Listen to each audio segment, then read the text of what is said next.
Hello, creatives, and welcome to another episode of the Unpublished Podcast. My name is Amie. I'm James. It's a very, very special day for us. We are in New York City. We have two people with us. And James, do you want to take over? Well, I'm most excited about the setup, as everyone knows, the camera, the audio, and the mic James setup. would be very excited. My God. Every Unpublished episode, for you that don't know, James is very concerned about the audio quality, but today we don't need to worry about that. So I can let go of all my worries. Beautiful. But we have, of course, the Martha Beck, who, you know, we talk about endlessly on the podcast. I think you probably have maybe the most mentioned person on the podcast is Good Martha. heavens. Good I know. It's the whole podcast. We just whisper and talk and gossip about you. Yeah. All we're going is, Martha Beck. Ugh. And we have Rowan Mangan as well. And actually, I wanted to let Rowan, because I think the reason that I'm so excited to have Rowan here is because I want to talk about support people. And I want to talk about how Rowan, I feel like, is the James of the Martha. Very much the James of the Marthaverse. Yeah. And I wanted to talk about support people generally. And I wanted to, sometimes I get people come up to us at events and they look at me and they go, I know what you do.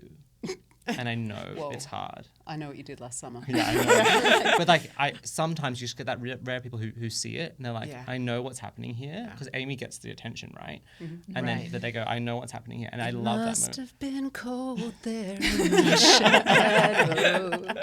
But do you struggle with that sometimes? Do you struggle to be the behind the scenes person? I struggle with the chords. I struggle with the software and the things. I don't struggle with not being in the spotlight at all. I was just saying to Marty today, because I was saying how I think I'm, like James is the Row, I am the James. And I was saying, you know, it's such a different kind of calling to be the emotional support animal of the spotlight person. So absolutely hate the tech and the spreadsheets and the chords. Love being here in this studio where it's someone else's job. Isn't that a great feeling? We're also happy, I think, because it's just like, look at this. There's no stress. We don't want to be doing the mics, but we end up doing the mics. So then, we have to stress about the mics. And then... Yeah, we come for the emotional support. We stay for the mics. Chords. Yeah, interesting. I feel like something that I struggle with James in the support role is making sure that James also understands that his art is needed and that your art, Rowan, is needed, and that even though, you know, you are both, and we are both obviously indebted to you and the support you give us, that doesn't mean that you're like a support actor in your own life, and that your art is still something that needs to happen. And what is your relationship with your art, Rowan, in terms of taking up space with it? Such an interesting question. Yeah. I think... What do I think about that? Oh my God! See, I wasn't even prepared to be asked about my. I am thrilled. You're having an interview with Amie. Yeah, all right. I'm dying to hear this. I feel like Marty spends a lot of time trying to ensure that I am not feeling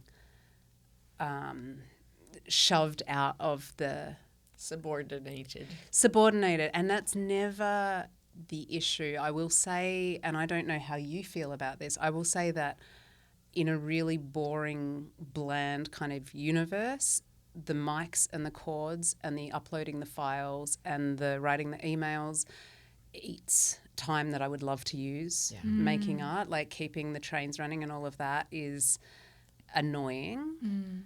And I am so honoured and energized by the process of helping shuttle like what Marty does into the world. And I was a huge fan of hers before I met her. So I'm a true believer. Oh my God, that sounds so creepy. Creepy. So it's a boring and it's a drag, and I love it, and I wouldn't have it any other way. I so agree with you. I probably say once a month, I just wish we didn't have a business. But have you ever heard that? Yeah. But of course, like at the same time, like, well, there's nothing else I'd rather be doing. Yeah. Except maybe writing my own books, but it's come second, definitely, or it's very close. But It's funny, isn't it? Like Amie, I don't think has that feeling at all. I think Amie doesn't mind having a business. Do you? I love having a business, but that's because I have you know? Yeah. Exactly. And I have the support. Like if I had to do everything in this journey, I would fucking hate it. I really would. I struggle a huge amount with a lot of the work that you take on. And that is something like, as you said, Rowan, that Marty doesn't want to happen, and I don't want that to happen for James. Like I want you to have space for your creativity. But I often ask you, like, James, let's find someone else to do these certain things so you can spend more time doing X, Y, and Z. And you're very reticent. Yeah, because sometimes I do enjoy. Like the other day, the weirdest task which I enjoyed so much was Amie was doing an interview with Emma Gannon, who I know that you've connected with as well. And it was a written interview, and Amie was like, "I just can't type this up." So you know why? she just sat there because she has the. I put my nails on. I was like, James, this interview's come in last minute, and I can't type right now. And she was like, "I've got the boringest job for you," and I was like, "Okay." She's like, "Can you type up what I'm saying to you?" And I loved it. I don't know why I loved it so much. It's just these weird things that I think it's because if I had to do it, and we were talking earlier about how.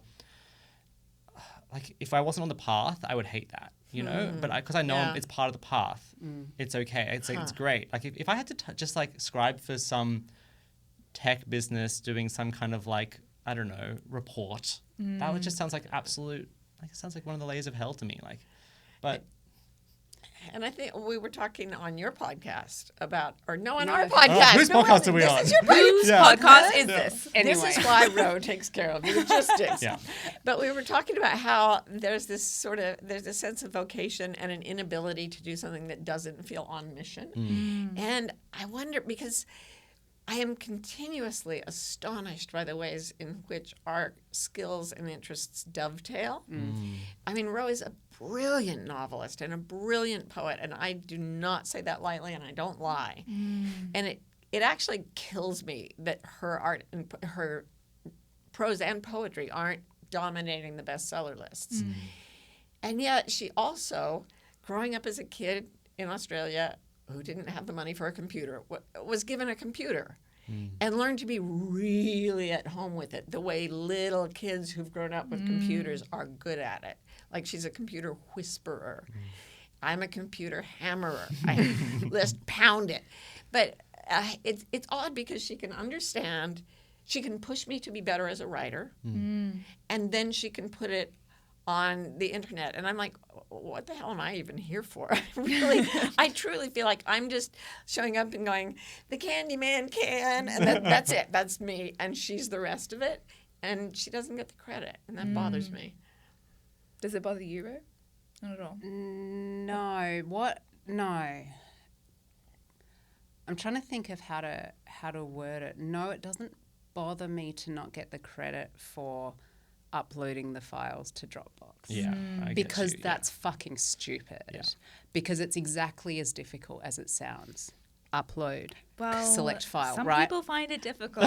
Won't work for me. Listen. Just cannot get it to work. Yeah. No, actually, no, it won't work for Marty. It won't work for her. It's so weird. Technology hates you. Hates me. It's fascinating. It hates you too, Amie. I feel like you two have such a similar energy around that. Yeah. Yeah, we're going to fuck this place up. Yeah, that's right. I'm not going to believe what's happened to the recording after this. Yeah, but I know I'm the same, Rowan. I'm like, I don't want credit for that, but I know the podcast literally wouldn't get published without me. Yeah. Like, Amie would be perfectly capable of recording it, but it would never go. I mean, but that being said, like you're so good on socials, but that's like your one thing. I think. I think you've got. You know, I am with my ADHD. Like, if I don't get a certain amount of dopamine, it's very hard for me to do an action. Right. And so, for a lot of the slightly harder business tasks, I just don't get enough reward from it.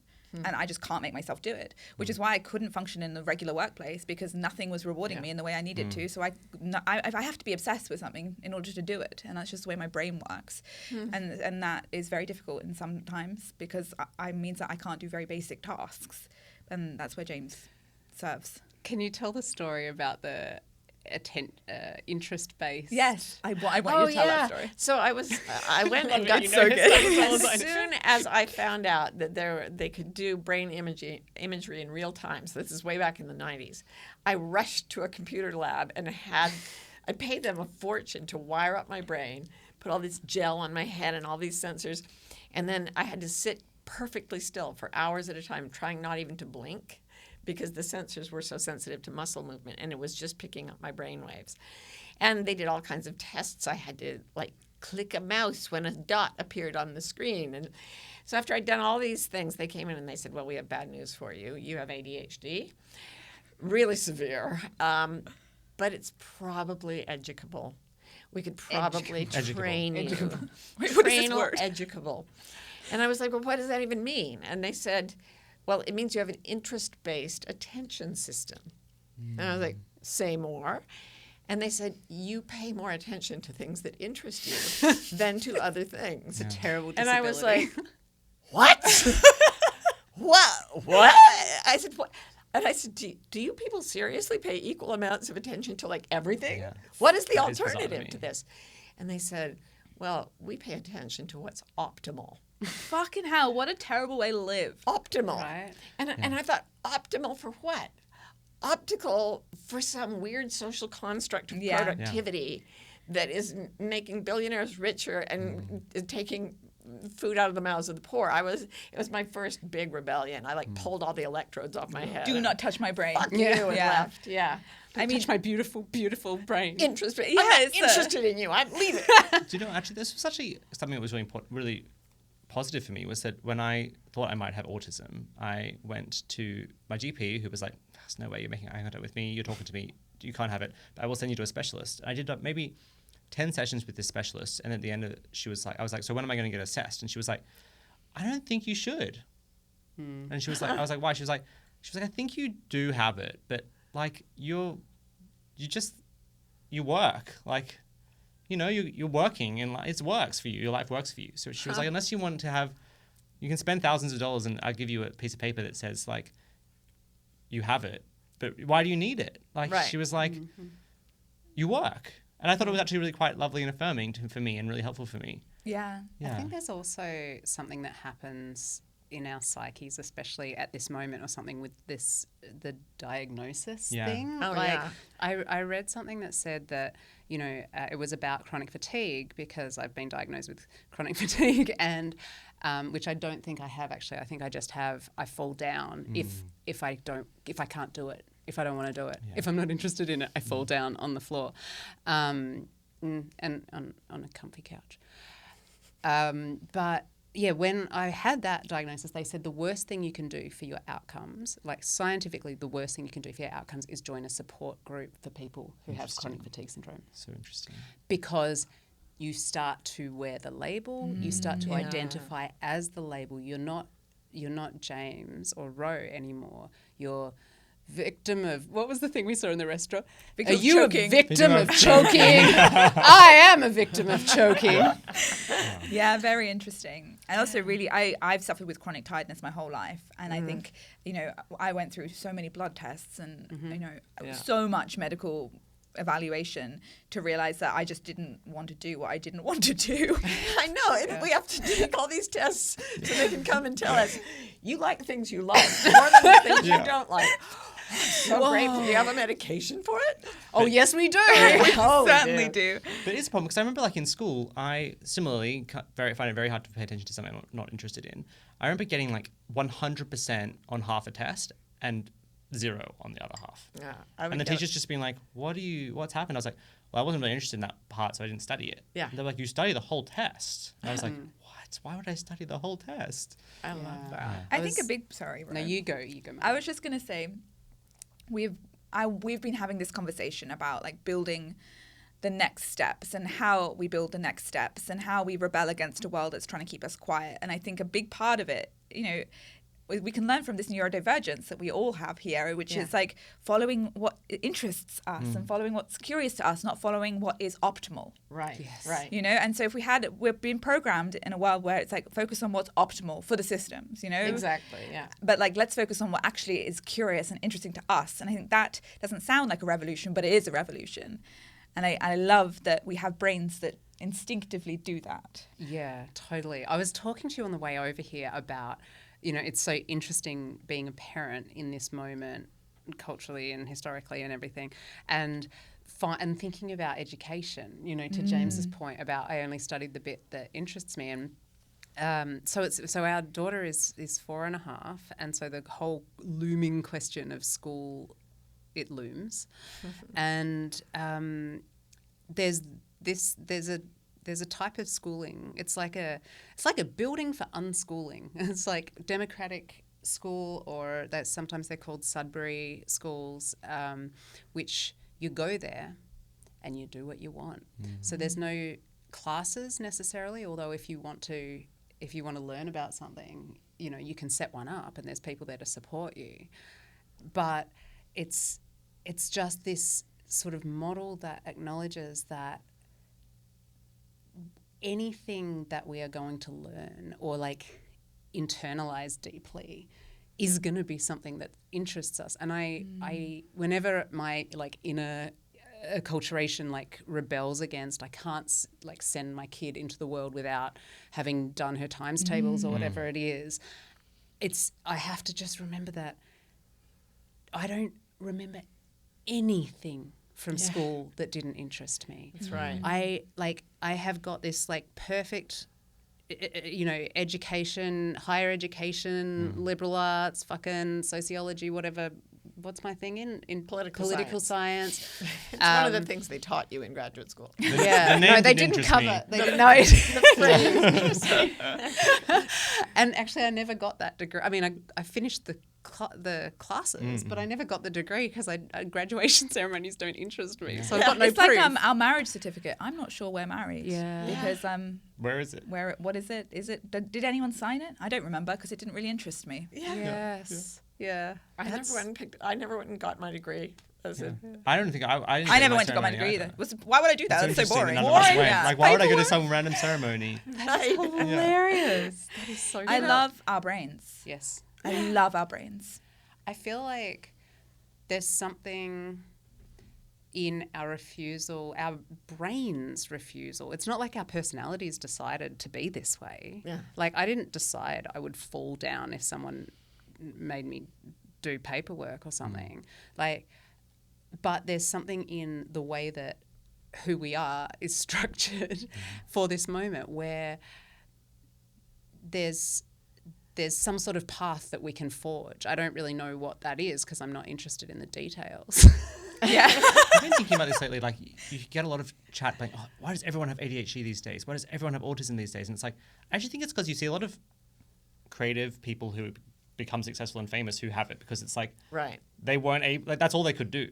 Right. You know? So it's like Right. it's like some kind of availability bias. It's like it's not actually that prevalent. It's just that like a lot of the people you're seeing publicly do have neurodivergence. But I also think because I'm a sociologist by training, and I have really, really looked at the question of why are so many children being diagnosed and so many people with autism are showing up. And there does really seem to be a trend in that direction. Interesting. And there are two ways of looking at this. And one is logical. It's because they're using pesticides. It's because they're drinking from plastic. You know, there are all these causal Someone told things. me on Instagram the other day that it was because of white noise machines. Oh my God. That'll do it. Yeah. No, it The won't. scourge of white noise machine. But I always like to tell stories backward, and I'm also a complete fabulist. So what I like to do is create a universe in which our society's gone so far toward cooking the earth and killing the innocent that it needs a bunch of people whose brains don't work like human brains have worked to create the system we've got. Yeah. Because let's face it, the four of us not only have different brains, but we are kind of committed rebels against the culture that dominates the world right now. Yeah.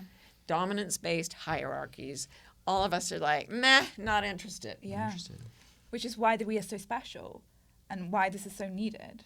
We're very special, by the way. Okay. I'm just I anointing love us this. as special. So it's like an immune response of the world, being like we need to create antibodies to combat what's happening. Yeah, a bunch of little autistic antibodies. Yeah, I love that. Seriously. Right, but also, don't you think that there's also never been I guess, technological environment that would support our weird brains as well? Like, it's like as all our weird little autistic autoimmune systems come up, and then at the same time there's the internet and the sort of social web and all of these things probably only existing because of autistic people, let's be honest, creating that's them. true.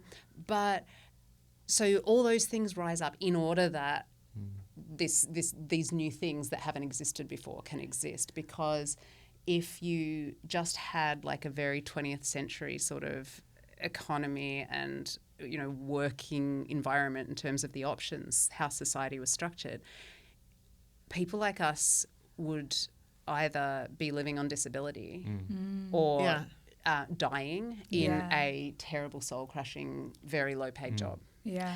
I recently saw an ad for a book from the 1950s, and it was dead serious, unironic. This was a real thing. Had a picture of a man, a woman, and 3 beautiful, very white family. Of course. And it said, it was a book of things to do to pass the time creatively, and it said, hand jobs for the whole family. Oh my God, the best. That's what you have to do in the 20th century because they don't have modems. Anyway, the other place I wanted to go in response to that is to the research that shows that if you put like monkeys in cages and wire up their brains, which is a horrible thing that happens, and I still have to go home and cry about it all the time, but they've done it. And if they put outside the cage some food and they give the monkey a tool like a little rake, it will use the rake to bring in the food. It will learn fairly quickly to do that. What's interesting is that within a few days, there's, you know how you say this part of the brain controls speech and this part of the brain controls the hand movements, and that is true to some extent, but it moves around.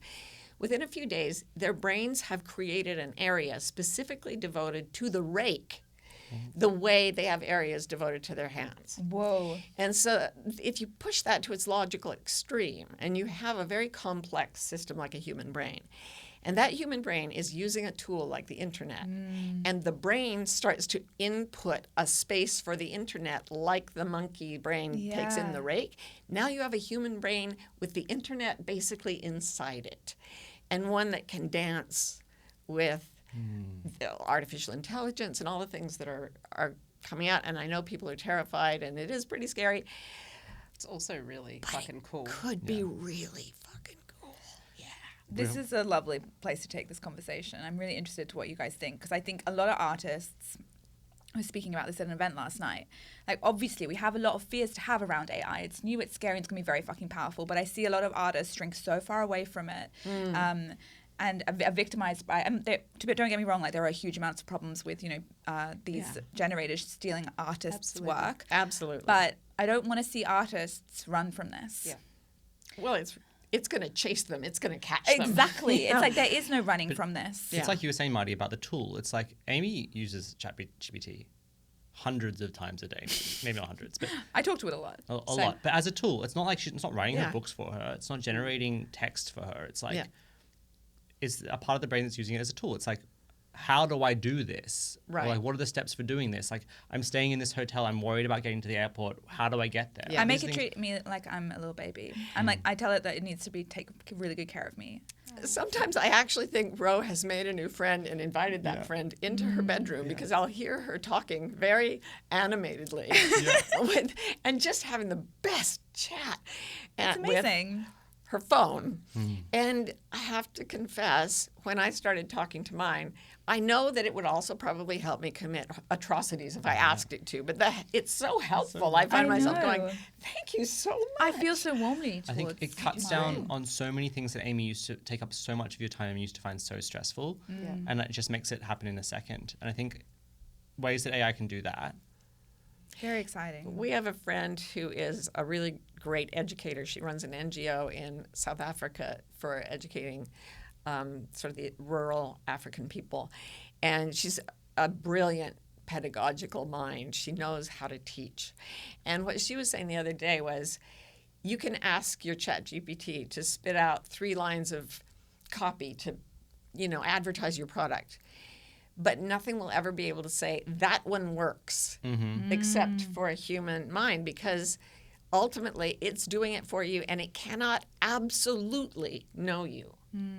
It can come damn close. Yeah. But it takes the wisdom to know the difference kind of thing. I don't think that will ever be completely computerized. I also feel like there's like we have a tendency to go, there's us, and then there's that thing that is AI.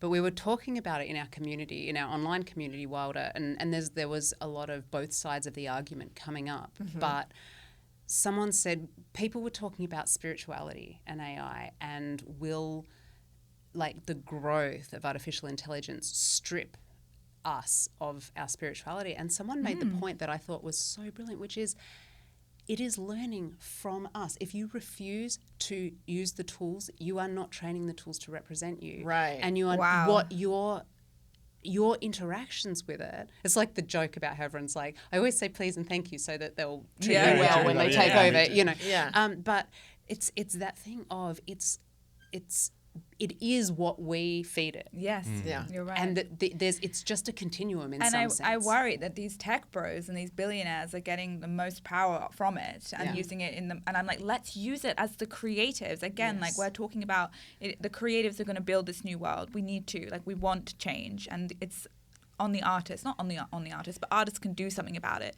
And to leave this tool, very powerful tool, to people in tech, like, I want it for us. Everything can be used, any powerful thing can be used for either creation or destruction. Money can be used that way, sex can be used that way. Every tool is a weapon if you hold it right.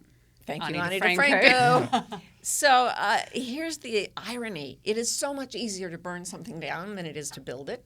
So the destructos, whatever that, if people want to burn things down and they're using artificial intelligence to do it, it's going to be dramatic and terrifying. Yeah. But because creation takes longer. Yeah. History is always the history of which guys killed the most other people during a given period of time. But what it doesn't talk about is that every single person in that battle was born completely helpless and nurtured for years and years before they were self-sustaining, and that the power that keeps something alive is far more mysterious than the power that destroys. Entropy destroys. You don't need help for that. Yeah, you can just leave it be. But creation, it continues to create through the destructions, beyond the destructions. And ultimately, I believe that it shows itself to be more enduring and more powerful than the forces of destruction. I mean, here you sit, James, a third-generation survivor of the Holocaust. Unbelievable destruction. And yet your mother came out of that as this incredible creative force who refused to cooperate with that system. Yeah.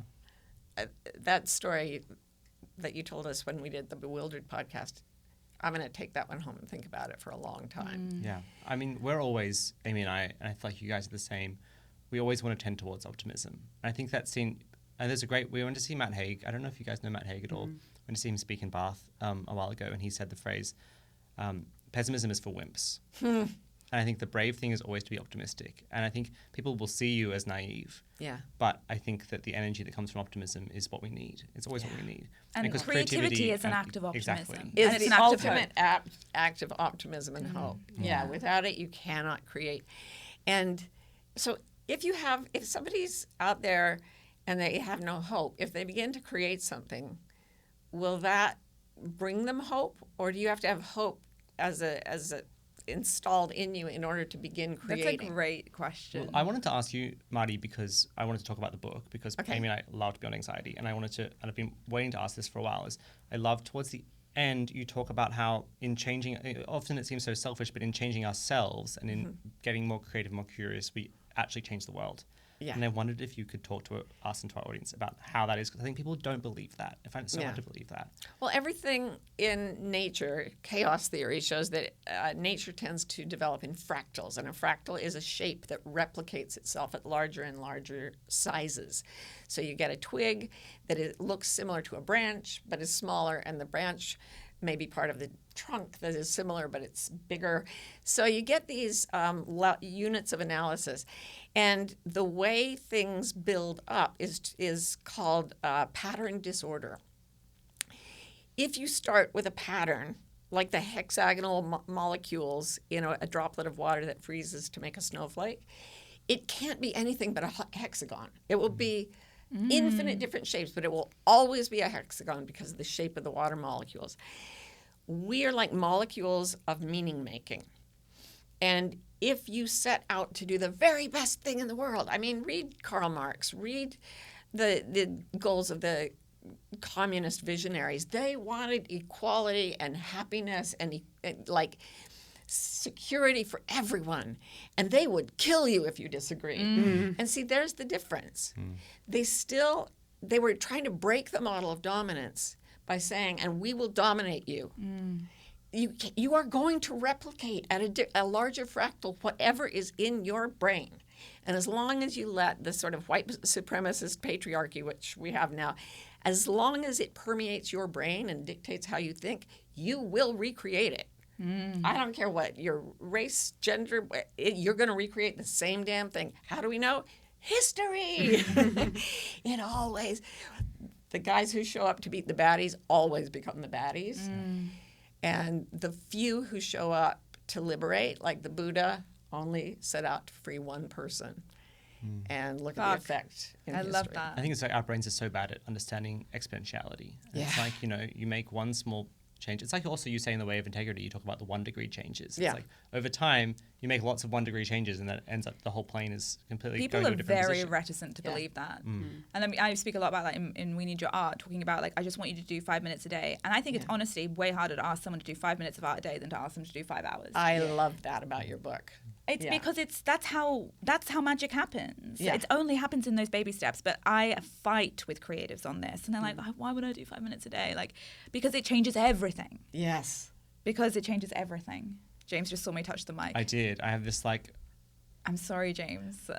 RES feed is just like the mic touch.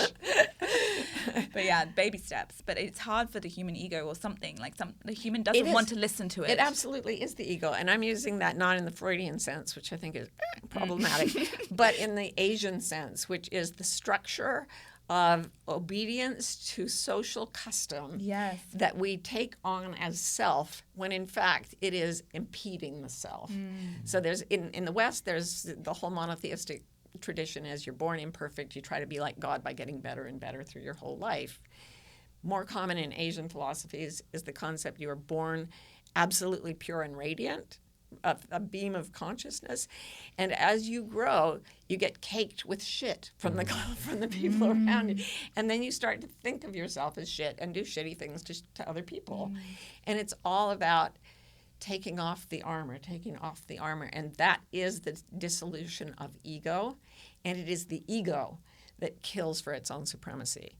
Once that's gone, you have the creative force, pure and unfiltered, and that, I mean, all the people who've had these, like Dante, Walt Whitman, Shakespeare, there are a lot of people who I think experience this pure light toward the end of their lives.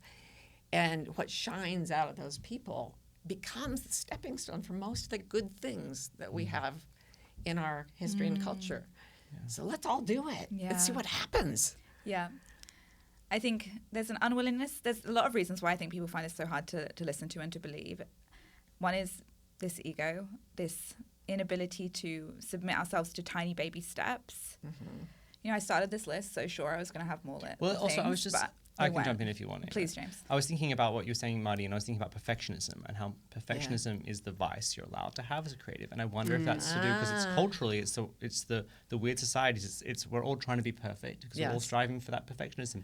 I never heard it framed that way, and I love that idea that it's like because the culture is telling us we're trying to strive for no sin. Yeah. To get rid of sin. Well, one of the great sociologists of all time, Max Weber, talked about how the whole American ethos grew out of Calvinism, which said you're already saved if God wants you saved. Yeah. But we're not going to tell you who's saved and who isn't. There's no way to change it. But if God loves you, your life will be perfect, and that's how people will know. I mean, it's such a logical horseshit. I can't believe anyone believes right? it. But it's also like, like you can see it in society. It's everywhere. Yeah. Yeah. And there's also something easier for our brains to comprehend and admit of all or nothing, of like, I will give up everything to devote myself to my art, but I will not give it 5 minutes a day. Right. That's actually harder for us. It's so much harder. And so when I ask people to do very little amounts of art, I know I'm asking them to do one of the hardest things they'll ever do. And it's so ironic. I think it's also maybe, I mean, I don't know if this is true or not, but like, because doing art in our society, especially if it's not your profession, is kind of taboo, I think we go into it and we can't come out because there is so much joy and discovery in creativity that the reason 5 minutes becomes so difficult is that you don't want the 5 hours. And I know that's so true. And we're like, why can I only have the 5 minutes? And there's an anger there. I did this experiment when I wrote Beyond Anxiety. It was during the lockdown, and I decided that my anxiety was located on the left hemisphere of my brain, and I was going to draw every day to sort of charge up the right hemisphere and do it for a month and do nothing that wasn't creative for a month. Just a very left hemisphere way of approaching art. Right. I did a few little sketches, and then I got really excited and started showing them to people like a little kid. And then I just went hog wild, and I just started drawing and painting all day, every day, and getting up at 4 a.m, like just chomping at the bit. And then the month came to an end. And I tried to stop. And it was like tearing out my own lungs. It was like, why would you ever freaking stop? And I actually called a therapist, an internal family systems therapist, and I'm like, I need help. I can't stop making art. And she said, and she's this brilliant academic, all pedigreed up the wazoo, so dignified and never showing any emotion or revealing anything.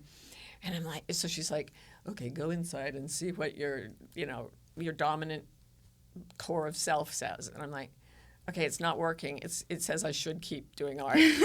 And she's like, full disclosure, I've started taking an oil painting class. I can't stop either. And then she sent me texted me some of her paintings, and they're amazing. So beautiful. And I was like, what? I think I'm getting a message, but I'm not sure what it is. Yeah. Do you wonder, I sometimes wonder if a lot of us struggle because we have those moments where we have a month where we're obsessed and we can create every day and we're so good at it. And it's just flowing out of us. And then when it stops. Yeah. And then we want it back so badly and we'll only settle for that. Because we're so heartbroken, exactly. And I wonder if that's where some of the blocks come from. I think it's because we're being steered. Yeah. And I've just had an experience this week of I was doing a lot of interviews, and there was a lot of fire and joy in the interaction like we're having now. And then I felt the brakes go on so hard. And I was like, what am I going to do all day? And it said, now create new content to help people with what's happening in the world. And there were 3 days of absolute lost at sea confusion. And like everything's left me and all my mojo is gone. And the second I started thinking about this other thing, it literally was like someone plugged me into the wall and I just went level up. Yeah, and I've watched Ro do the same thing. It's hard, I think, when we realize how abundant the creative practice can be, and then either it's robbed of us because society says no, you can't do it anymore, or we even just like move between projects. Like that gap between creative moments, it can be very terrifying. Yes, because we're addicted. We're like, this is what I'm actually made for, and then to have that robbed of us, whether it's just you're switching ideas or society says no, it's like panic stations. But that's the continuous productivity model. Yes, that is such we need a to bizarre, feel safe. Fictional part of the factory model where it never stops producing, and nothing in nature works that way. Yeah. Everything oscillates. Everything breathes in and out. And when we are busy producing something, it feels like, I was cultured and cultivated to do this. And then when we run out of creative energy and the field must lie fallow in order to grow things again, we panic because our culture has taught us we are only useful when we're producing. Especially as an artist, because you're already breaking a whole fucking load of rules. Well, it's kind of like a conversation that we were having earlier about the continuous vulnerability of making art, right? Where our little brains and our little selves are just like, I want to get to the bit where I always feel safe and I always feel creatively fulfilled, and it pays for itself and I don't have to do a spreadsheet about it, and there's never going to be that time because there will be a fallow field and that could be 6 months and that's going to feel like shit, and because you want your drug back, and then there'll be then there'll be time we have to make a spreadsheet again, and it's like reconciling ourselves to the like ongoing struggle Yes. is so hard, right? Any tool is a weapon if you use it right, and we can use our artistic creativity as a weapon against ourselves if we don't hold it correctly. No, that's such a beautiful way to put it. When some people, basically, if I'll say, like, we need your art, like, when you create art, you make a world a better place, occasionally I get, well, Hitler made art. And I'm like, you're right. Like, art, the creative force wielded badly as a weapon. Yeah. And for a lot of us, the creative force, either it becomes toxic, or we're repressing it, or we're demanding something of ourselves, that it does, like, do something really vile within us if we're not expressing it or using it right. Especially because Hitler was a repressed artist. Yeah, exactly. Well, maybe he should have made That's some what more. I was Exactly. thinking. No, do you know what he just been an artist? Literally, different world history. You know, Hitler was I think he was rejected from art college, and then he went on to his next order of business. Good Lord. Yeah, but you're right. Like, and this is why the creative process is such a big journey, because it's a powerful force that, if wielded wrongly, can go very wrong. I felt that in that month. It was very similar. I've never been addicted to drugs or alcohol, but I was so intoxicated that it felt dangerous, and it was ruining my sleep and stuff. I mean, it was because I had held it back for decades, because I was busy being a mother and a partner and all this stuff. When it broke the banks of that, it came out. It was a tsunami. Yeah. And it wasn't, I don't know where the things are that I made during that time. That was not the point. The point was that this thing was rushing to get through me. And I think I said earlier, it's like the creativity is a being in itself. Yeah. And it has been straining at the gates in so many people, and it wants to run wild. And when we let it run wild, it's a little bit scary. It's a bit scary. It's more than a bit scary. It can fucking terrify the crap out of me. But repressing it, way worse. Maybe way worse. Yeah. One of my favorite quotes from the book is, "Your creative genius can't be destroyed, only exiled." And I think that's such a hopeful message as well. I think when you're saying you're holding it back, but when you have to hold back your art, it's still there waiting for you. Yeah. And I think it was in reference to the NASA study, right, where that Roe gave me. Yeah. It's all Roe. Thank you, Roe. Which I can't remember which podcast we talked about that on, and I don't know if we have to read it. And the idea, it's like, you see as people get older, they repress and they get less creative, but it's still there waiting for us. Like, it still wants to be found. And I think that's a beautiful and hopeful message. Yeah. It's interesting that one symptom of people who are aging into dementia is that they take their clothes off and go outside, which is like, oh no, grandpa's running wild again. But I wrote an article. I was assigned to write an article on this once, and I talked to a lot of experts, and I read a lot, and I came to believe that when the soul begins to know that its time of being repressed is ending, it starts to pull off its armor. It starts to pull off culture, and it starts to go outside. And I love the Buddhist nun Pema Chodron. What she says is not, oh, I'll never be awake in this lifetime. She says, I am awake. I will spend this lifetime taking this armor off. And so I am now going to take off all my clothes and go outside. But figuratively. Yeah. I mean, really, truly, like, where are we not daring to connect with what we really are because we're afraid to show it to the world? But it wants to be in the world. Yeah. I wanted to ask you specifically about writing, because I feel like you have a very different relationship with writing versus visual art. And I was thinking, in the section of the book where you talk about deep practice and how I sometimes find writing hard because I love writing so much, it gives me so much, but you can't immediately see, in music and visual arts, you can see if what you're producing works, but with a book, you can't really tell till the end if it's working. I can find it quite a frustrating. And it's hard for me to get deep in a book sometimes, I think. It's hard for me to get deep as a writer. Do you find the same thing with writing? I find, well, first of all, I used to have over my computer screen a note that said, just clean the toilet. Because the whole idea that I had to be inspired or I had to be in a good place or whatever, you don't do that when you're cleaning the toilet. You don't go, it's dirty, but I just don't feel inspired. You just clean the damn toilet. So I took a clean the toilet approach to writing so that it wouldn't terrify me to death. The first time I had to write in high school, I got so terrified that they had to put me on Valium. I didn't sleep for 5 nights when I was told to write a poem. But Perfectionism. It's a bit perfectionistic. Yeah, wow. But it's really weird because the right side of the brain is the creative side and the left is the verbal side. And to bring those two together, this is why writer's block is such a big thing. Because being able to dance on the edge and hold both those things at once is incredibly demanding. It's so hard. It's like lifting weights with your brain all the time. It feels like that. But there's a place, and I think there's a reason that a lot of cultures talk about the third eye in the center. It's where the optic nerves cross. Like if you can get right to the crossing point and all of your energy goes there, what happens to me is that I go into a trance.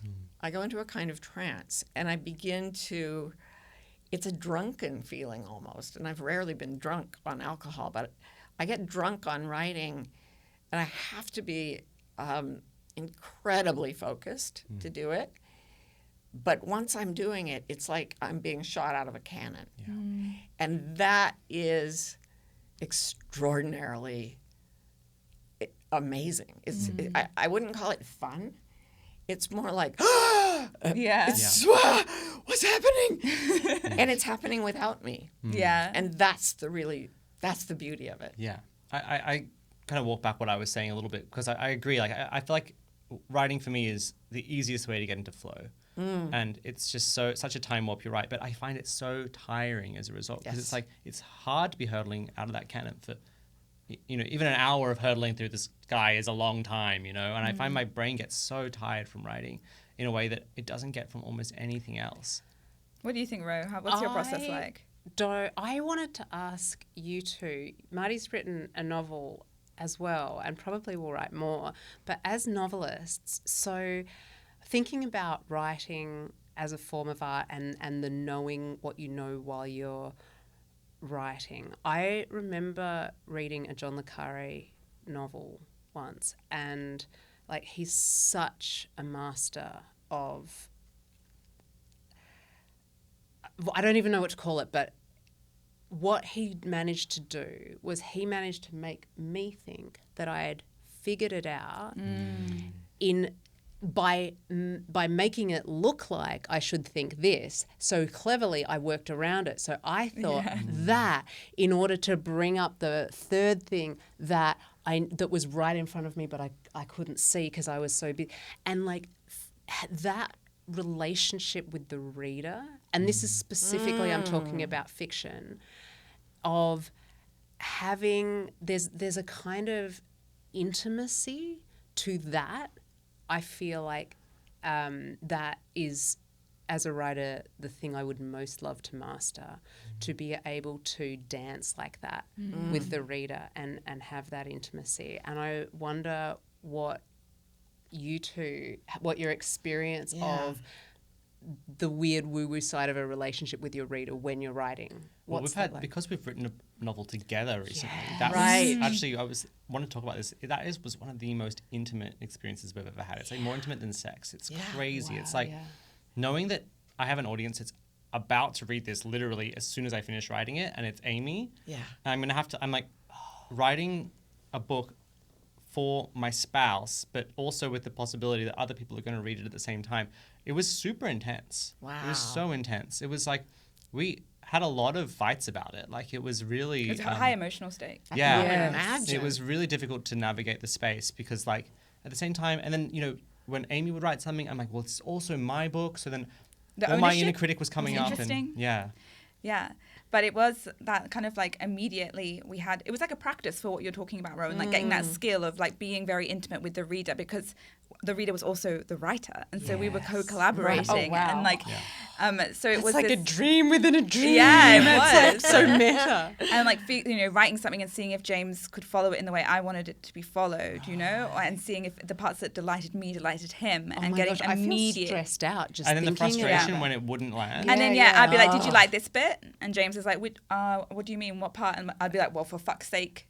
Yeah. Like, fuck you. Yeah. I don't think we could do that. Oh my gosh, that would be, that's another level. It was intense. Me and James have done a lot of non-fiction work together, and he's worked a little bit with my fiction, but we've never done anything like this. Did you split it up like you're one character, you're one character? We both had two characters. Oh, brilliant. Yeah. So 4 POVs. And we were doing it asynchronously as well. So because Amie had to finish We Need Your Art. And actually you had to finish your crime novel. Yeah. So funny how I can't remember the timeline of anything. It's going, you're like, what? And so I wrote the first draft, but only of my characters. So there were all these this patchwork, and then Amie had to come in and fit into the patchwork at the same time. But she was also reading over my shoulder. It was an amazing experience. Wow. Yeah, amazing experience. Is, I would do it again. I would. I think if your marriage seminars or something, because that would be another level of relationship building. If your marriage could survive that, I'm telling you, it was a good test, but it was good. I feel like it really we learned so much from it. Yeah. Do you guys find this? James, I want to ask a question. Okay, sir, I'm so sorry. Please. No, I've been wanting to ask Marty this question for ages. So I have a little sign that I posted on Instagram and it went viral, and it says, "It's fucking hard to create in fight or flight mode." And it is divisive. People get incredibly angry at the concept that art is hard to make when our central nervous systems are very activated. Because so you could say they go into a fight mode. They're in fight when they flight. see you. And I remember I was writing this because I was experiencing very bad panic attacks, and I can't write books when I have panic attacks. I can't write books when my OCD is very flared. And so I wrote that, and a lot of people really resonated, and a lot of people absolutely fucking hated it, because I think they see art as what rescues them out of a disturbed fight or flight. Could be. Yeah. So they'd list names of very traumatized artists. I think it was an addiction. People are obsessed with the pain artist. Right. And I was saying that that's not the best way to create. And I think it triggered something in them that was obviously like very upsetting for them. And I just wondered what you thought about that. Oh, it's really interesting because I've been talking about the creative force as something that is a being in itself. Well, so is the one that wants us to be in fight or flight all the time. And it tries to control with violence and domination. So it will either run from something that frightens its dominance, its preeminence, or it will attack with all its fangs and teeth. And I've experienced the same thing when I say something like, you have to create from a place that is calm. You have to find that within yourself. And they're like, it's funny, and then isn't I it? sit there and I watch them, and I remember working with horses where they get frightened and they run and they run and they run and they run, and I just sit and watch them. And I used to get engaged in it. Do not engage. That is what the fight flight beast is looking for. It wants a engagement. fight. Yeah. So sometimes people will come at you very spitefully for like no reason because they need the fight to feel safe. And they want their antagonism, which is leveled partially at themselves, to be projected onto you. So they will bait you, like people baiting a bear to try to get you to attack. Can I just ask, why does that make them feel safe, staying in a fight mode? Because they know it? Is it because it's all they know? Yeah, it's because there's, and I go into, Ro only goes into flight mode. She doesn't really have a fight mode. That's like James. Yeah. We're the You same elope. person. If you're very frightened and you're like getting more and more frightened, and then you're like, no, and you get up and you just attack. We heard a man do a storytelling thing at the Moth in New York City where his girlfriend had slept with his best friend, and he was like totally miserable, and he was living in Alaska, and he went out for a sad hike, and a Kodiak bear started to come at him. And he said, all the rules are, curl up, make yourself small. And he was just like, you bastard! And he ran straight at it and scared it to death and ran away. And there's part of us that says, if your back's against the wall, and most people feel backed against the wall in some way these days, attack, attack, attack. You may scare it away. But you need an enemy. So many people are trolling the internet looking for someone to attack so that they can feel safe. And in fact, they're just making everything far more contentious and everything less safe. Interesting. So it's very sad. Why do you think that the concept of you need to be calm to make art is, why have they chosen that to get upset about? It's almost like if you look at part psychology, there are different parts. There's a part of you that says never make art. Do what keeps you safe. Do what your parents told you. Do what you were told to do at school. Don't you dare ever get creative. And it can sense that incredible volcanic capacity of creativity. And it has to squash it. Or else we will break the rules. And if we break the rules, you know what happens? We'll be alone. And we will die alone because we will not fit in with the social group anymore. And that is taboo number one for every baby over the age of a day. Yeah. Yeah. Interesting. It really sees creativity as a threat. Yeah. And I always come back to this sort of hobby horse for me, which is that it's not, to me, it's not benign the way that art is naive or, staying a certain way is recommended and is that the culture has an agenda. There's an agenda. There's always, there's a reason that, we're kept in these particular modes. Yeah. It comes out as, little frivolity. Let the kids do it. Let the old people do it. Push it to the sides, as you say so brilliantly in your book. But actually, if you poke it, what it's really saying is, don't you fucking dare. Yeah. Like, it is vicious, that thing that pushes art away. Mm-hmm. Yeah. And I think, again, this comes back full circle to they're afraid of us. And that's because we have power and we've moved and navigated through a system. We've tried to rob us of value, rob us of power, and rob us emotionally so that we think we have no power, but we do. Yeah. And we have important work to do, and we can wield that power in ways that fucks with the fuckery. And we can do it when we're calm as well. Thank you. Like that it's not our responsibility as people who care to always be in fight or flight because that is morally superior. Oh my God, Ro, that's such an important thing. Yeah, even what I just said, I'm sitting here thinking people will hear that, it's fighting against me. And if they believe what I said was very offensive. Don't you fucking dare. And it invites retaliation. And what I learned this from an Aikido master. Aikido is a form of martial arts that has no attack moves. It means the way of the harmonious spirit. And its whole objective is to be so aligned that with softness, you can redirect violence so that it caves in by itself. You never try to harm. But I went into the ring with an Aikido after 8 years of martial arts in another system. And I don't even know if he even touched me. We went in for the attack, and I fell down so hard. It was like a religious experience, and I don't know if he even touched me. Wow. And he taught me how to do. If I could work with every person who's out there listening, I would show you that he taught me how to align with my energy in such a way that I could win an arm wrestle with a weightlifter, and I've done it a lot as demonstrations. So the idea that we have to fight violence with violence is one of the stories of the violence. I mean, something that amazes me is that Amie doesn't care about these comments. But I mean, mostly, and especially when you're in alignment, and I feel like when you're doing things, they make me curious. Wow. But like, if I see one, I'm like, panic. But Amie is like, it's like she goes zen, and she's just like, someone will say the most horrific stuff to Amie in a YouTube comment, and Amie's just like, interesting. What?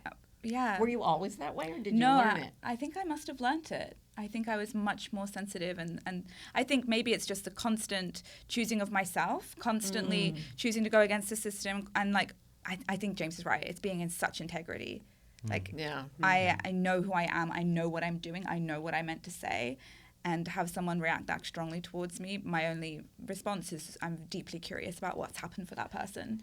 Wow. And I find it hard because Amie will sometimes just be like, someone on the internet just called me a fucking cunt.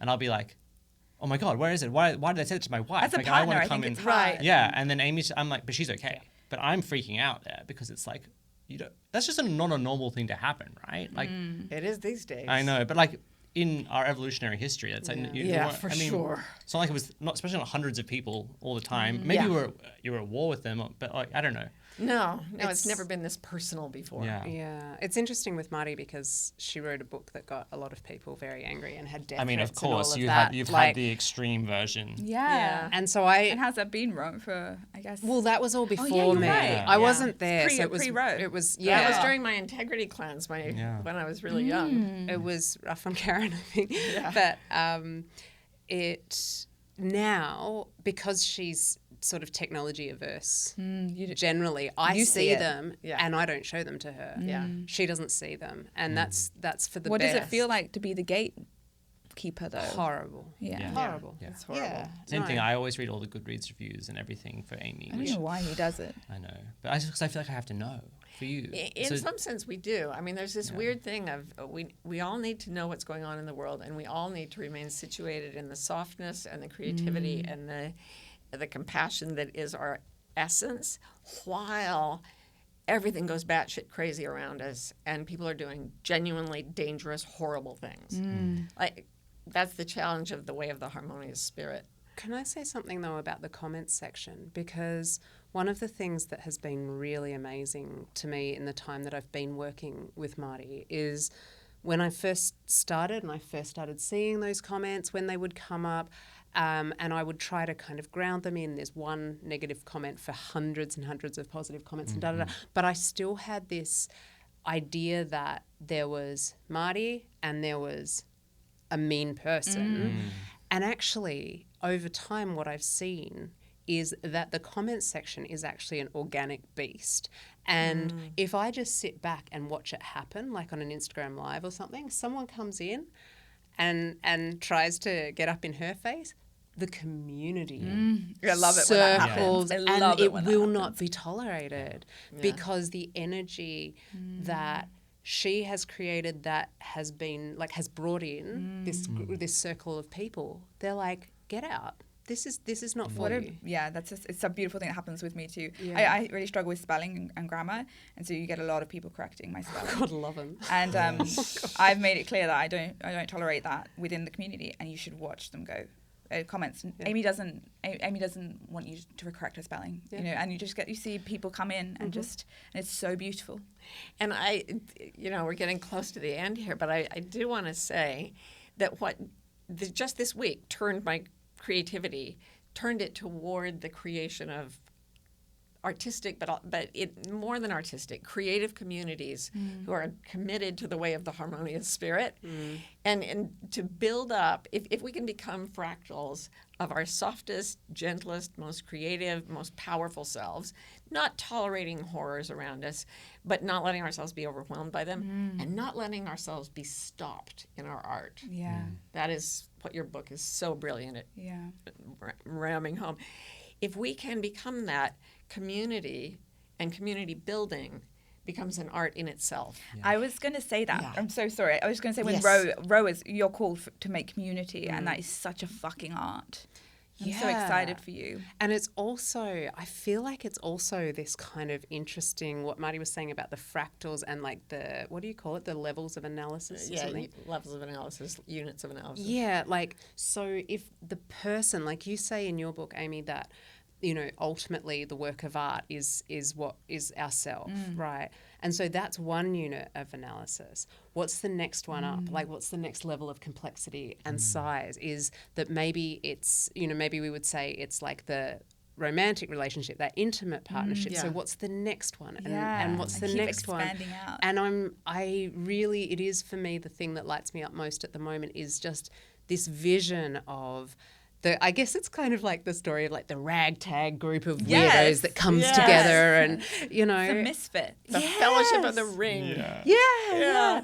And I do feel like, I wonder almost if that's the next part. As we make our art, as we become the art.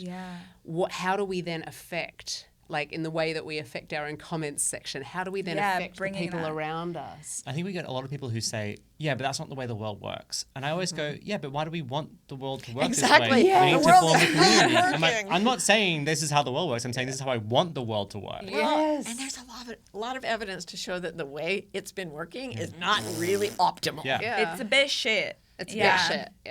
Yeah. We kill each other and we fry. And the artist's job is to imagine. And as we said, it's our job to be optimistic, to create is to be hopeful, and let's think of what we actually want this world to be like, and let's build it. Yeah.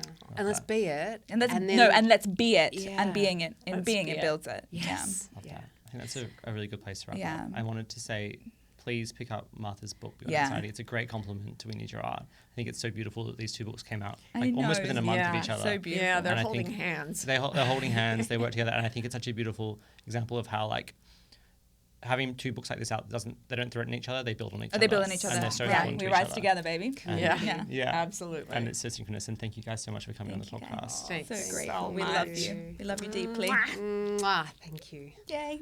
Yeah.